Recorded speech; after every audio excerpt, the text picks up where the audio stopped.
Throughout the years, Konami's released a myriad of different skills for a variety of different characters. But the thing is, not every single one of those characters actually ended up getting a fully fledged deck from Konami. And that's really weird because a lot of these characters actually got enough support in order to make them a bona fide strategy. Characters that come to mind include the likes of Bandit Keith, Bonds. Hell, even Chumley has enough to make him a deck. So that got me thinking, what would it look like if Konami actually ended up making all these characters a bona fide strategy in speed duels? And that's exactly what we're trying to explore in this series of mine. So essentially the gist of it all is that I'm going to be taking every single character that has a skill in speed duels but doesn't actually have a bona fide strategy actually built in a speed duel box and or a starter deck. And I'm going to try and build a strategy based around what skills they have available to them. But the catch is, the deck that I built for these characters can only include cards included in speed duels. Additionally, it has to make sense with the character in mind. That means that a character like Bandit Keith shouldn't be playing a card like Jinzo in his deck just because it wasn't a card that was like related to him in the anime, if that makes sense. And finally, the deck I built for these characters should also make sense with the skill in mind as well. But now that we have our restrictions set in place, I would like to ask you guys that if you do end up enjoying today's video, then I would really appreciate if you could leave a like and subscribe to the channel. It's the best way of supporting me and I greatly appreciate it. But enough rambling on my side, let's hop on to Dueling Book now. Alright guys, so here we are with a very much anticipated character deck, Duke Devlin, and my goodness, Duke's strategy was pretty difficult to develop, I'm not gonna lie. So I had to take quite a few creative liberties when constructing his strategy by taking a look at some stuff regarding the anime, some themes, and just like overall just creative thinking in a sense. So do bear with me. Alright then, so Duke Devlin. Some stuff that we should know regarding him as a character is that, well, for one, he deals a lot with dice. So for the most part, I tried incorporating as many dice cards as possible in this character deck, without trying to go a bit overboard and I guess like overstepping certain characters. You'll see what I mean in a second. Additionally, his whole gimmick, at least in the dungeon dice game that he created, was the fact that, well, you're essentially traversing a dungeon, so keep that idea in mind as well whenever we're discussing the character deck. So expect a lot of cards to have to deal with like stuff that you will find in a dungeon or in a video game of sorts. With all that pre-explanation out of the way, let's go ahead and talk about the skill for Duke himself. And actually, I'm a big fan of Duke's skill. His skill is See Me Rolling. I think it's a funny name for a skill, but it's actually a great skill overall. So this skill reads, once per duel, you can add one card with the effect that requires a die roll from your deck to your hand. That's really nice. Then place one card from your hand to the bottom of the deck. Apply the following skill. Once per turn, when you roll a dice for a card effect, you may re-roll the result once. Overall, I think the skill is pretty simple in the way that it works, but it's efficient as to what exactly it's supposed to do. I like the fact that you're able to search out your boss monster and or any dice related card for that matter, so that's really awesome. Also the fact that you get to re-roll whenever you activate a dice related card once per turn. That's really, really nice. So I absolutely love this skill, and it kind of makes me upset that we didn't get more dice related cards for him. But now let's actually talk about the character deck. Alright, beginning with the monsters. First up, this was the obvious addition, Orgoth the Relentless, that being his boss monster. The next obvious option for me at least was Strike Ninja, which might seem off, but he actually had this card available to him in, if I'm not mistaken, the virtual world. I could be wrong, but I believe this was his deck master. You guys can correct me in the comment section below, but I know for a fact this card was in his deck at some point in the anime.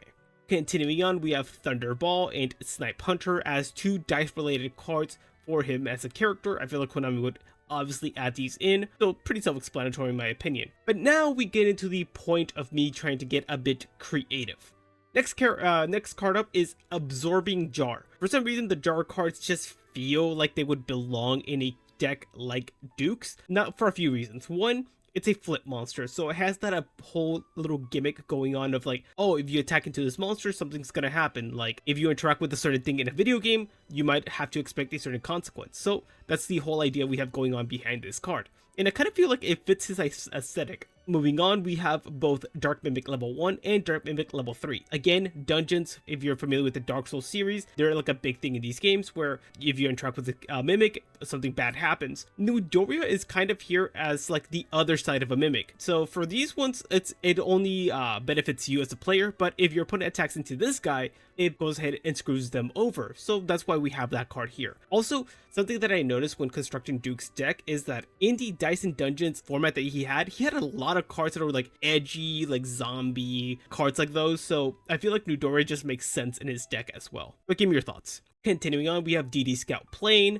in order to go ahead and have some level of synergy with the Strike Ninja. And finally, we have Gravity Orb as another card that is similar to the whole little gimmick we have going on with the Flip Monsters. Alright then, so now on to the spell cards. So first card up is Fairy Meteor Crush. The only reason I have this card in here is because it's a card that we for sure know that Duke had access to in the anime, so we had to add it in. But I feel like there would have been better cards to add instead of this one. Continuing on, we have Dice Foon as the dice related background removal. It's actually a pretty good card, so I like it here as well. Next up, we have Allure Darkness, and one thing you probably notice is the fact that the deck has a ton of dark monsters, so let's give the deck some level of consistency with this. So I feel like this card works really well here for that reason. Next up, we have Premature Burial. I like the idea of this card in this deck as like an equip item you can give your monster in order to like bring it back. It goes ahead and continues on with that whole like video game gimmick going on, so I think it's pretty cool. We have Creature Swap here. Again, like the whole gaming aspect of it, being able to like trade a monster for an opponent's monster. I feel like it fits the gimmick. And finally, we have Half Shut as like a protective equip of sort. I don't know. As I said, guys, I had to like try to figure something out for him. So I doubled and tripled down on the whole like gaming, dungeon, etc. like gimmick for him. Then now onto the trap cards. We have Mijizuri, which is a card that we know he had access to. We have Floodgate Trap Hole as, well, it's a trap card. And at that, it's like the whole gimmick as well, trapping your opponent. We have Shadow Spell. I feel like this also works as like a Mimic of Sword card. And finally, we have Divine Wrath as a card that punishes your opponent for performing the wrong action. Very difficult character to work with as a whole, but I kind of like how this deck ended up coming out. I think it's pretty creative the way I went about it, and genuinely, I don't know if this is what Konami would have done if they had made a character deck for Duke, but again, in the comment section below, give me your thoughts. But before I do go, I do want to go ahead and share with you guys some suggestions you could add into this deck in case you're unsatisfied with the choices that I personally made. Other cards that could potentially be added into this deck could be cards like Drolago, Dekoichi, and maybe Gilgarth. They kind of fit the aesthetic of like rough and tough monsters you'd find like in a dungeon, I guess. Continuing on with some trap cards, we have cards like Blasting Fuse. I like the fact that it deals with zones. We have any of the other trap hole cards. They could easily replace Floodgate if you think this card gets seen too much play already. You could easily replace it with any of these. We of course have the Skull Dice and the Graceful Dice, but I felt like these cards were so drenched into like a Joey thing that I decided not to add them in, but they could easily add it into this deck as well. Same with Roulette Spider. I've only ever seen Joey use this card, and it's like it has like that little dorky feeling to Joey as well. I feel like Duke has a more edgy feel to him. Finally, we have like Soul Exchange and Interdimensional Transporter. Again, these cards just kind of have like that gamified feeling to them as well. But with that, guys, that concludes today's video. If you did end up enjoying today's video and would like to support me, then leaving a like and subscribe to the channel is the best way of doing so. Also, in the comment section below, let me know what the next character you want to see done in this series is. Currently, I do have a deck for Albedos. I have a character deck for Donzalug, Tristan. I'm still working on Viper and Ubel. So if you guys want to see those characters next, I guess let me know in the comment section below and I'll work a bit faster on them. But with that, guys, I've been your boy Topsy. Have a wonderful rest of your day, and I'll catch you on the next one. Bye.